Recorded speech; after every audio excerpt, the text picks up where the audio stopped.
What can or will you do to turn around the struggling economy? There's a rare question, an issue no one wants to talk about.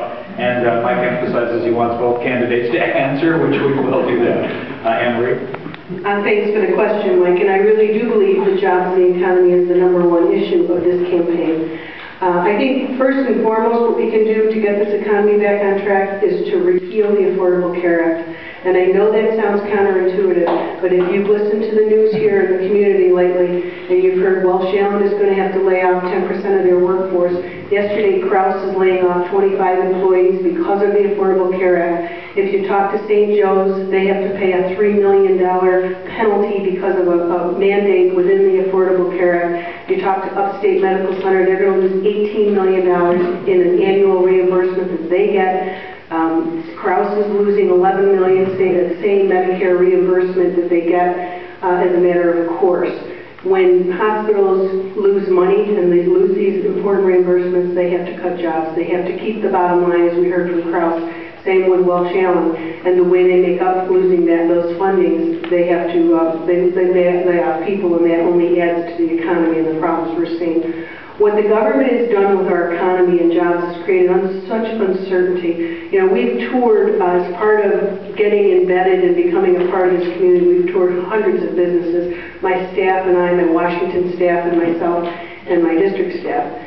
And to a T, businesses, farmers, the agriculture community, they say to us, #1, there's such uncertainty. We don't know what our tax rate's going to be at the end of this year. We don't know whether there's going to be this new estate tax, a tax on dividends, a tax on personal income tax. All we hear about is raising taxes, and creating more burdens for our businesses. And when we raise taxes on our businesses, they hunker down. If we even threat of raising taxes, they hunker down and they're conservative in their investments and in their hiring. The other part of this is the regulations that have come out of this administration. If you talk to farmers, what they deal with the Department of Labor, with the EPA. If you talk to the business owners, what they deal with the EPA, with the Department of Labor. This constant drip, and sometimes it's a flood of regulations. And when you put these roadblocks and these obstacles into how small businesses right here in this district, what they have to deal with, again they get conservative. Again they just say, listen, I better not spend my cash. I don't know if there's a new regulation I have to comply with. They don't hire, they don't expand, they don't, and they just hunker down and they're very conservative. I think if we could get the government out of the way, if we could send a message to the private sector that you are the solution to this stagnant economy, we're gonna let you go. We're not going to raise your taxes. We're not going to burden you further with regulations. I think we would see this economy pick up. And in addition to that, repeal this Affordable Care Act. This is 21 new taxes, this Affordable Care Act. 21 new taxes. And it's going to be our job creators who are going to have to withstand all of those new taxes. All right. You're just finishing right up time. Okay, Ursula. Can I go over? You went 7 seconds over. We're going to have our next question. The platform that I'm running on this campaign season is the Green New Deal, and it's a plan to create public jobs meeting community needs, and especially a transition to renewable energy. And public jobs have worked in the past. They worked in the WPA. Unfortunately, that program ended too soon, but it's a way to put people back to work as soon as possible. And the best way to create certainty for business is to make sure that there's consumers and customers to buy their products. And right now we're in a place where we are over-indebted, consumer debt is at record levels, and people are out of work. So we just can't spend money, and consumers are the biggest part of the economy. How can the private sector create jobs if there aren't customers and if we're just not spending money? So the public jobs program that I support would be focused on meeting community needs and would be partially financed by the federal government, but also by local cities and counties to identify what the community needs are.